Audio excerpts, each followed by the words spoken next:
भक्ति का आधार श्रद्धा है। ये बहुत हल्की होती है। कपूर ऐसे है ना, बाहर रख दो उड़ जाएगा, उसको पैक करके रखा जाता है। ऐसे गुरु श्रद्धा, इष्ट श्रद्धा, इसे बहुत छुपा के रखा जाता है। जीव देहाभिमानी है, उसको जहां थोड़ा भी गुरु का प्यार प्राप्त हुआ, इष्ट का प्यार बताना शुरू कर दिया। आज स्वप्न में हमने देखा था ऐसा, हो भगवान आए थे, ऐसा आए थे, वैसा।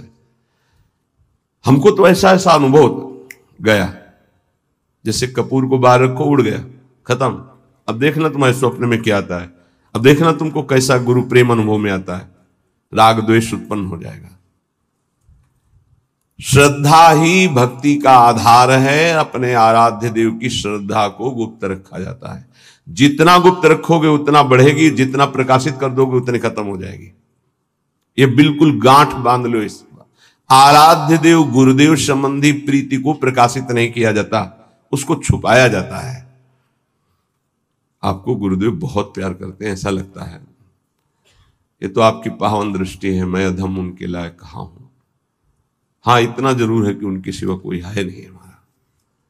ऐसे आराध्य देव इष्ट देव के बाद इतनी बात, उनकी कृपा का बार बार अंतर में स्मरण, तो वो बोलना नहीं, अगर बोल दिया तो वहीं से आप देख लेना, स्मरण खत्म हो जाएगा, वो प्रभाव खत्म हो जाएगा, स्वप्न आना खत्म हो जाएगा। आपकी जागृत अवस्था में वो चिंतन वृत्ति नहीं रहेगी, चाहे इष्ट की हो या गुरुदेव की।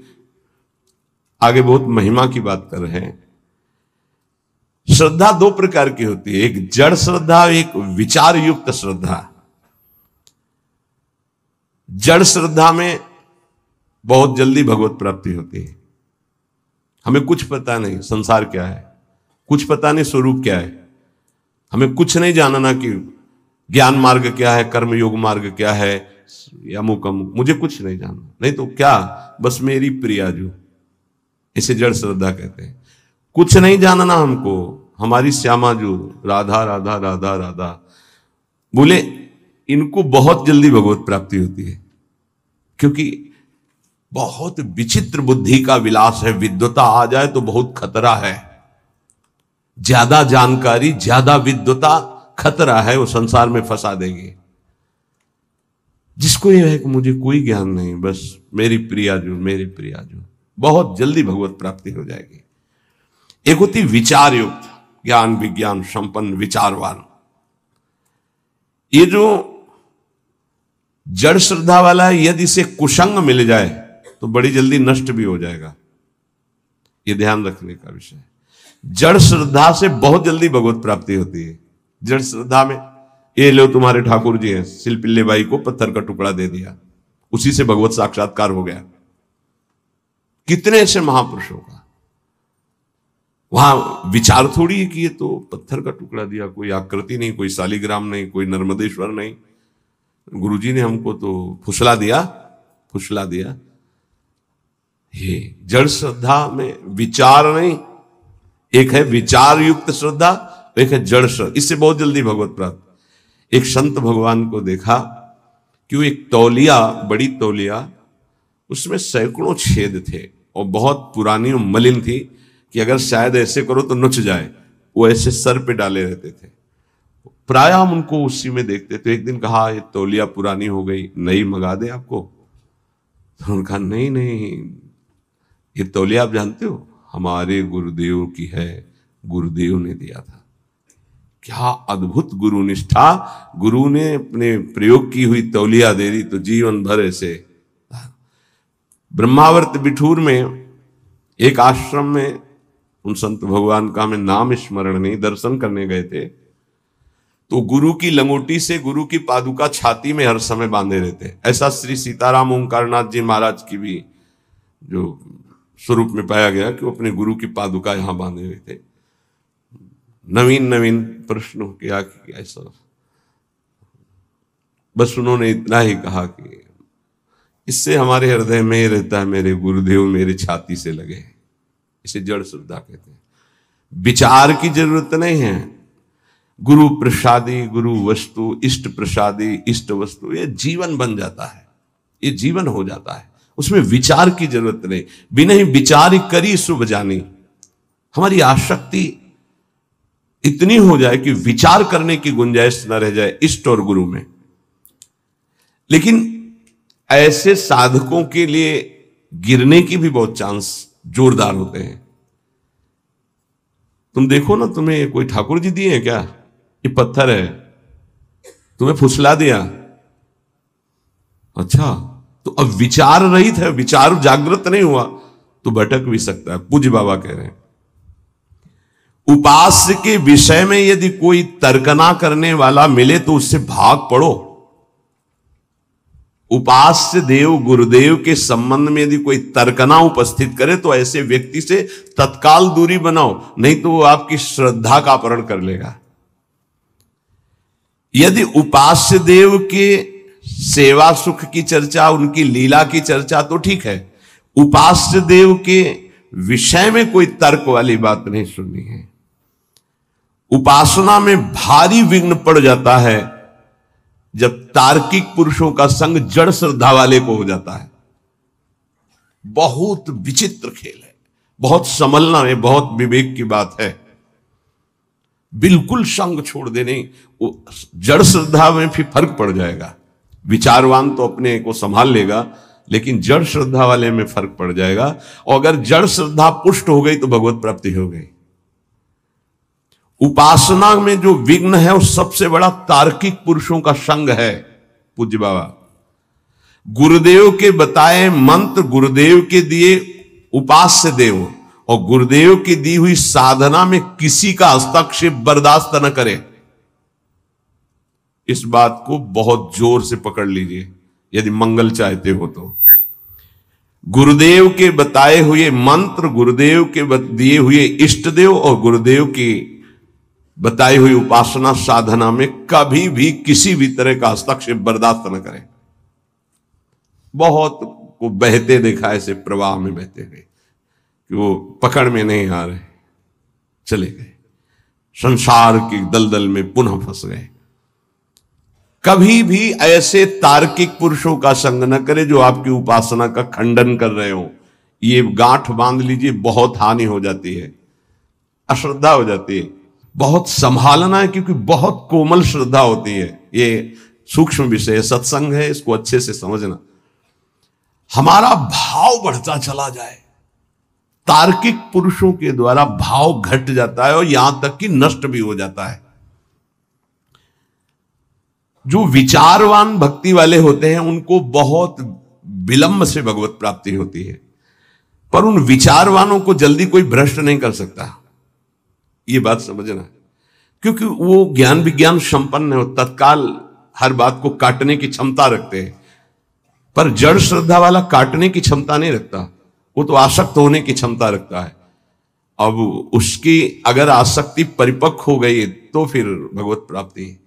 शिल्पिल्ले भाई की जिसे चर्चा में आता है कि उनका ब्याह हुआ तो वो अपने वही जो पत्थर का टुकड़ा उसे ठाकुर जी मानकर गुरुदेव जी ने दिया था, तो वैसे ही सजा कर ऐसे साथ। तो पति ने देखा बार बार, तो वो पति की तरफ देख ही नहीं रही थी जब नया ब्याह हुआ। तो उसने सोचा क्या है इसकी गोद में जो हमारी और ये देख ही नहीं पा रही, क्या है? बोले हमारे ठाकुर जी है। एक नदी पास में थी, लिए इसे फेंक दिए कि हमारे और आपके बीच में यही है ना बाधक, फेंक दिया। अब तो उसके प्राण व्याकुल हो गए, मेरे प्रभु। ये देखो, जड़ श्रद्धा है पर आसक्ति प्रबल हो गई, श्रद्धा प्रबल आसक्ति में बदल गई। घर ले गए, ना आंख खोलना, ना बात करना, ना पानी पीना, ना भोजन पाना। जब बहुत विनय की तो आंख खोल के कहा मैं अपने प्राण त्याग दूंगी, एक बूंद जल नहीं लूंगी यदि हमारे ठाकुर जी नहीं आए। अब समस्या है, नई बहू है, अगर नहीं तो फिर प्राण त्याग देगी, फिर वापस रहेंगे। तो उनका यदि तुम्हें इतना प्रेम है तो बुलाओ ना अपने ठाकुर जी को। जल में फेंक दिया है, अरे वो पत्थर है, पत्थर का टुकड़ा है, कोई भगवान नहीं, तुमको ऐसे केवल बहकाया गया है, तुम्हारे गुरु ने तुमको बहकाया, कोई भगवान नहीं है वो। तो उन्होंने कहा ऐसा नहीं, आप एक शब्द ऐसा मत बोलिए। और ऐसे बाह करके जे ही पुकारा तो वही जल से निकल कर ऐसे आए और श्री कृष्ण रूप धारण करके हृदय से लगा लिया। जड़ श्रद्धा, जड़ श्रद्धा का मतलब विचार की गुंजाइश ही नहीं, मेरे प्रभु मेरे गुरुदेव बस मेरे सर्वस्व, वहां विचार नहीं। यद्यपि जड़ श्रद्धा सरल भक्त हृदय को भगवान बहुत जल्दी मिलते हैं, जैसे आढ़िया जी का सुनाया था। जैसे एक भक्त बस सुन लिया कि चतुरासी जी के गायन से प्रियालाल का रूप साक्षात्कार होता है, छुटी 84 भ्रमंते निर्खय जुगल किशोर, तो एक ही पद बनी श्री राधा मोहन जी की जोरी, गाय चरा रहा है गा रहा है बार बार यही बनी श्री राधा मोहन जी की जोरी। पीछे से नूपुरों की धुनी आई तो मुड़ के देखा थे गौर श्याम जोरी पीछे पीछे चल रही। जैसे पूज्य महामहिम श्री जयदेव जी का रचित गीत गोविंद की महिमा है कि जब गीत गोविंद तो पीछे ठाकुर जी, वो एक बालिका मालिन की थी, पीछे ठाकुर जी। चतुरासी जी की महिमा ऐसी है, प्रिया प्रीतम अक्षर अक्षर में श्यामा श्याम विराजमान, पीछे मुड़ के देखा तो प्रिया प्रीतम, बात की प्रिया प्रीतम ने।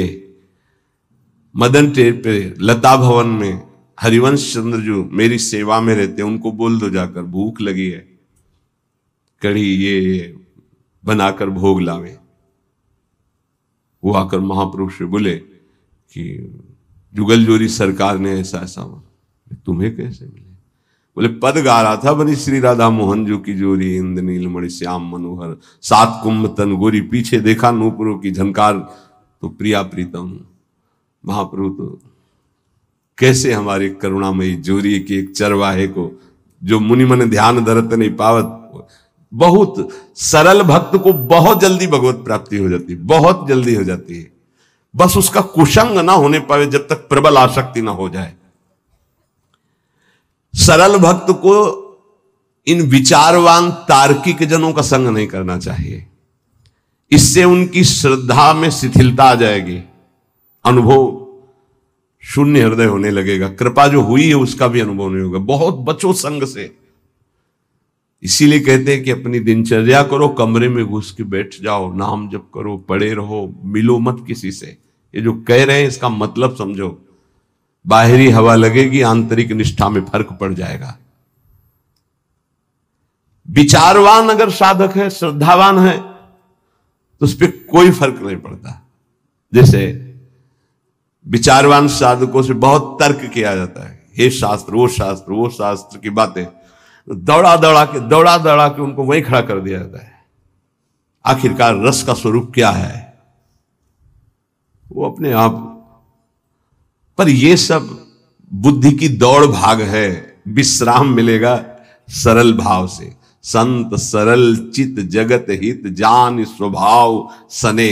भागते भागते जब थक जाता है तब भगवान की शरण में आता है। आना तो पड़ेगा ही, हरि शरणम सनकादि बोलते हैं तो औरों की बात क्या। विरोधी संग पतन, उपासक सावधान, ये प्रेम का मार्ग है। विरोधी संग से बहुत बचना चाहिए। जैसा संग होता है वैसा रंग चढ़ने लगता है। ये 9 स्वरूप है, जो ये 9 है तो आप पूर्ण शरणागत हो गए। पूर्ण शरणागत तत्वबोध भगवत प्रेम कुछ दुर्लभ उसके लिए नहीं। पहला है दीनता, अत्यंत दैन्य स्वभाव होना चाहिए। दूसरा है निष्कपटता, वाणी से कुछ और बोल रहे हैं, हृदय में कुछ और है, आचरण कुछ और है, ऐसा शरणागत का स्वभाव नहीं होता। जो मन में वही वाणी में वही चेष्टा में, इसे निष्कपट व्यवहार कहते हैं। तीसरा सत्यता, सत्य ही उसका जीवन है। सत्य बोलना, सत्य आचरण करना, सत्य का संग करना, सत्य वृत्तियों का ही आदर करना, असत का त्याग करना। चौथा सर्वसमर्पणता, मेरे प्रभु के सिवा कोई दूसरा नहीं, ये सर्वसमर्पणता है। मेरे तो गिरधर गोपाल, दूसरो न कोई। ये हृदय से बैठा लो, दूसरो न कोई। अगर दूसरा कोई हृदय में रहेगा तो शरणागति पुष्ट नहीं होगी। सर्वाधारता, सबका आधार, कोई कैसा भी हो, यदि उसकी शरण में आ जाए तो दुलार ही करेगा भगवान का जो शरणागत है। सर्वाधारता, सबका आधार, जैसे पृथ्वी ऐसे वो भक्त सबका आधार। घोर से घोर पापी नीच से नीच आ जाए। जैसे कई ऐसे विक्षिप्त चित्त से संतों का सानिध्य प्राप्त करते हैं और समाधिस्थ चित्त वाले हो जाते हैं। ये सर्वाधारता, भगवान का शरणागत सबका मंगल करने की सामर्थ्य रखता है। किसी से हमारा वैर नहीं, कोई हमारे घृणा नफरत का पात्र नहीं। जैसे कोई कुछ बातें ऐसी होती हैं जिनको नहीं समझने के कारण लगता है ये सपोर्ट क्यों करते हैं। जैसे वो कह रहा है कि मुझे अमुक अमुक वस्तु चाहिए, मैं भजन करूं। हाँ हाँ पक्का मिलेगी, तुम भजन में लगो। किसी भी तरह से सकाम हो या निष्काम हो मेरे प्रभु से जुड़ जाए, उसका मंगल होता है। श्री सुखदेव जी परीक्षित जी से कहते हैं, काम, स्नेह, क्रोध, लोभ, किसी भी तरह से द्वेष, वैर, कैसे भी मेरे प्रभु से जुड़ जाए। वृत्तियां सच्चिदानंद से जुड़ती, इसलिए सच्चिदानंद की प्राप्ति उसकी हो जाती है। ये बड़ा सूक्ष्म विषय, बाहरी व्यवहारिक नहीं समझ। सर्वाधारता, कोई भी किसी भी भाव से आए उसका आधार भक्त होता है। चिंता मत करो, भगवान बड़े कृपालु हैं, बहुत जल्दी परम मंगल हो जाएगा।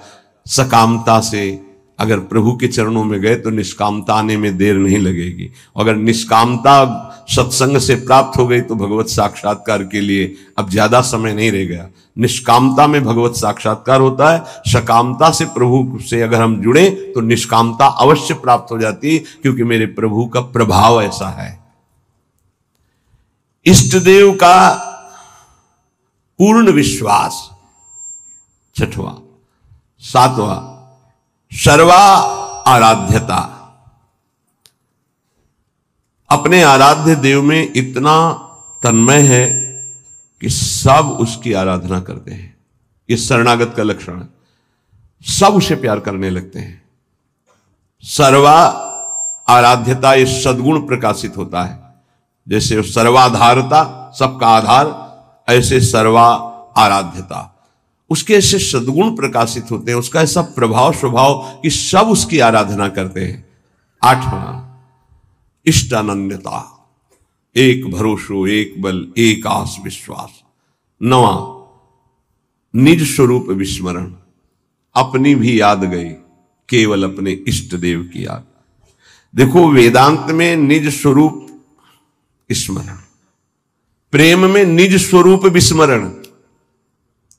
मैं श्यामा श्याम की सेवा कर रहा हूं, कई बार सत्संग में कहा, अगर शब्द पकड़ाओ, उपासक की जब सेवा सिद्ध होगी तो मैं सेवा कर रहा हूं ये गायब हो जाएगा। केवल सेवा और सेव्य, सेवा हो रही, सेव्य, मन सेव्य, बुद्धि सेव्य, चित्त सेव्य, इष्टाकार वृत्ति, अपनी हूं सुधि ना रही, एक रहे हो नंदलाल। तो इष्ट देव का निरंतर जो चिंतन करते हैं, सत्संग करते हैं भगवत प्रेमी महात्माओं से, तो उनको ये 9 प्रकार की शरणागति पूर्णता कराने वाली प्राप्त हो जाती है। फिर तो इतना आनंदमय जीवन होता है, जैसे खाण का खिलौना है, चीनी का, दीपावली में वो प्रकाशित होता है, घोड़ा बने हुए और उसमें बैठे हुए। तो चाहे जहां से शुरू करो, मीठा ही मीठा है, उसमें मीठा ही है, दूसरा कुछ नहीं है। ऐसे ही उपासक को संपूर्ण विश्व आनंदमय अनुभव होने लगता है, क्योंकि भगवदाकार वृत्ति है, इष्ट के सिवा कोई नहीं। उसका उठना बैठना, चलना फिरना, खाना पीना, सोना जागना, सब आनंदमय होता है। और यही हम चाहते हैं कि हम सर्वानंदमय हो जाए, लेकिन भोगों को भोगने से नहीं, संसार के चिंतन से नहीं, रुपया के बल से नहीं, बुद्धि के बल से नहीं, भगवत भक्ति के प्रभाव से सर्वानंदमय हो जाएंगे, दसों दिशाएं आनंदमय हो जाएंगे। नाम जपत मंगल दिशि दसहु, दसों दिशाएं उसके लिए मंगल भवन हो जाएंगी, जो नाम जप कर रहा है, भगवान के चिंतन में है। बड़ा उपहास करने की चेष्टा की महाप्रभु चैतन्य देव की। काशी में विराजमान अपने मठ में, जहां हजारों शिष्य वेदांत दर्शन के अनुसार चलने वाले, ब्रह्मबोध की स्थितियां, जब महाप्रभु चैतन्य देव का यश प्रकाशित हुआ तो सुना एक सन्यासी होकर नृत्य करते हैं, कीर्तन करते हैं, ऐसा सभाओं के बीच में, ऐसा नगर कीर्तन होता है, घर में बंद करके दरवाजा कीर्तन होता है। भगत लोग खूब अच्छे अच्छे पदार्थों का भोग लगाते हैं, बड़ा उपहास का भाव उनके अंदर आया। सन्यासी होकर ये नाचते हैं, गाते हैं, ऐसा इनको तो एकांत में बैठ करके समाज चिंतन शून्य होकर आत्मस्वरूप में स्थित होना चाहिए। ये व्यवहार ये तो प्रारंभिक भक्ति के साधकों का होता है, ऐसा नहीं होना चाहिए। जो प्रेम की महिमा नहीं जानते हो, चाहे जितने बड़े ज्ञानी हो, उनकी भाषा बदल जाएगी। प्रेम एक अलौकिक दिव्य भगवत तत्व को भी अधीन करने वाली सामर्थ्य का नाम है। जहां भगवान की भगवत्ता का विस्मरण कर दे, जीव के जीवत्व का विस्मरण कर दे। अभी आम ब्रह्माष्टमी की सिद्धि वाले कैसे जाने? इन्होंने लिखा एक पत्र में महाप्रभु को कि जो कबूतर है वो कंकड़ चुनता है, बाजरा आदि चुनता है, इतना उसके अंदर विकार होता है। अच्छे अच्छे पदार्थ पाने वाला क्या निर्विकार हो सकता है? क्या ये संन्यास धर्म है? ऐसे कई बातें हैं। महाप्रभु के पास एक से एक सार्वभौम विद्वान विराजमान, भट्टाचार्य एक से एक विद्वान। कैसा सन्यासी, कैसे कैसे शब्दों का प्रयोग कर रहा है। संस्कृत में सार्वभौम भट्टाचार्य जी ने श्लोक लिखा कि तुम्हें यह ज्ञान है, आंतरिक स्थिति से तुम्हें उत्तर नहीं दे रहा हूं, केवल बाहरी बात बता रहा हूं कि बड़े बड़े पशुओं का संहार करके स्वयं शिकार करके सिंह खाता है। कहीं कहीं आता है जीवन में एक बार संतान उत्पत्ति करता है, कहीं कहीं आता है वर्ष में एक बार। तुमने खुद लिखा ये बंदर, कबूतर, कई ऐसे जीव पाए गए जो बहुत ही ऐसा काम भाव उनके अंदर। क्या आहार प्रधान है काम में? क्या बाहरी दृश्य से किसी की स्थिति जानी जा सकती है? पर उनको अपने ज्ञान के आगे कुछ समझ में नहीं। सार्वभौम भट्टाचार्य जी का प्रभु आदेश कीजिए पूरी काशी में सबको बैठाल कर अगर इनको परास्त न कर दे तो बता। बहुत अद्भुत विद्वान सार्वभौम भट्टाचार्य जी। एक कोई ग्रंथ था, उसका नाम हमें याद नहीं है। उस समय ना तो कोई ऐसे छापे थे कि छप जाए, और उस बड़े मोटे ग्रंथ को उनको प्राप्त करना था। तो गए तो वहां उनसे प्रार्थना की कुछ दिनों के लिए हमें दे दो। बोले कदापि नहीं। तो उनका फिर एक बार सुना दो हमें। उनका हाँ ये हो सकता है।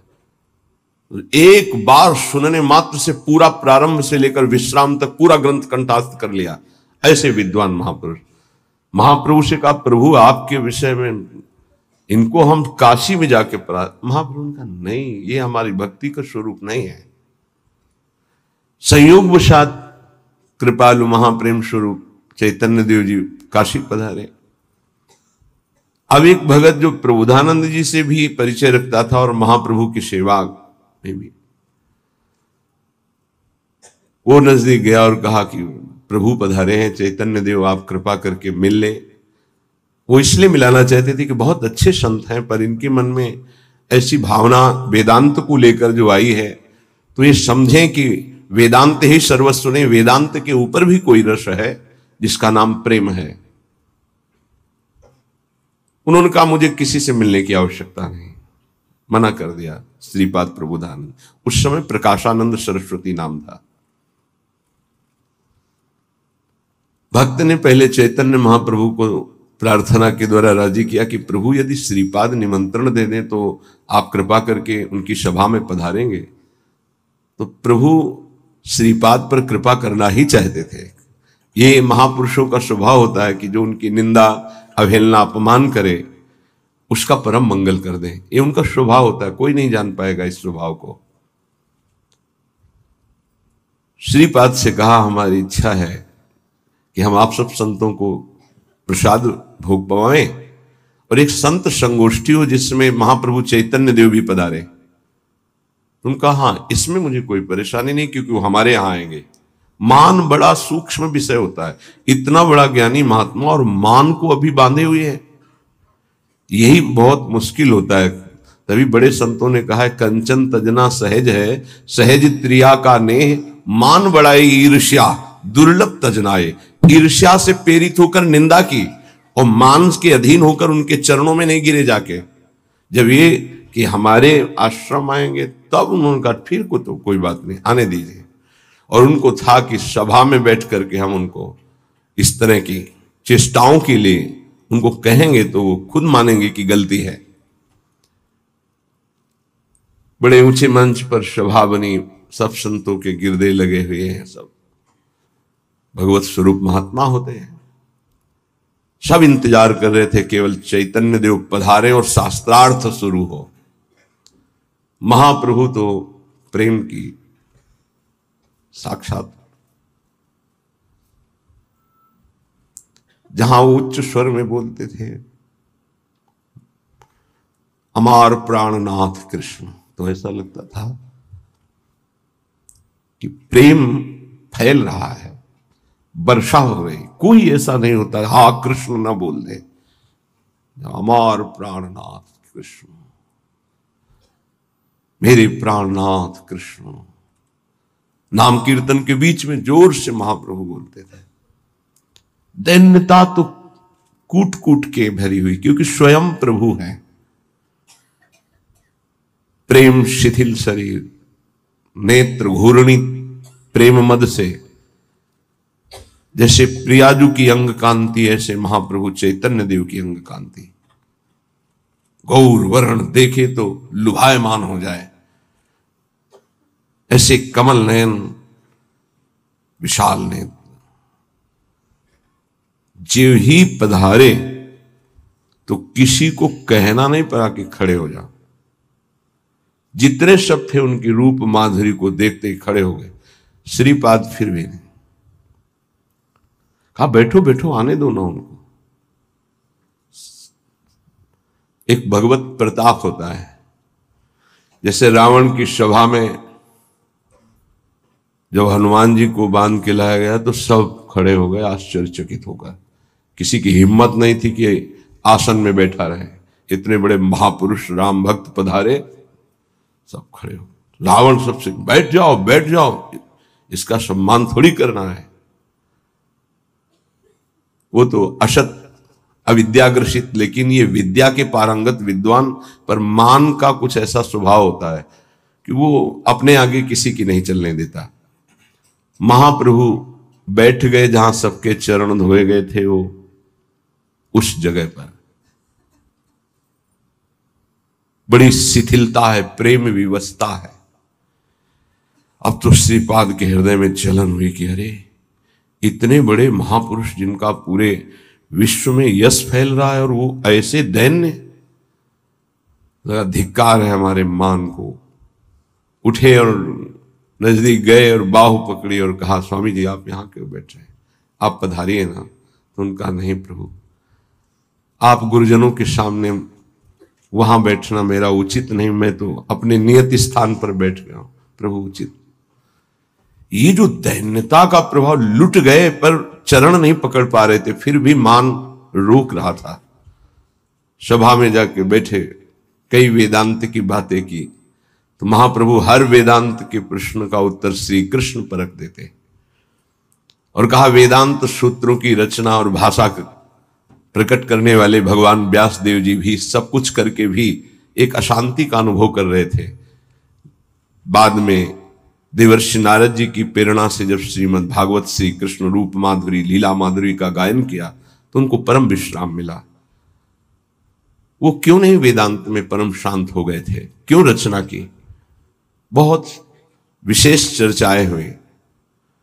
श्रीपाद प्रभावित तो हुए पर बार बार तर्क उठ रहा था, क्योंकि बहुत बड़े विद्वान थे।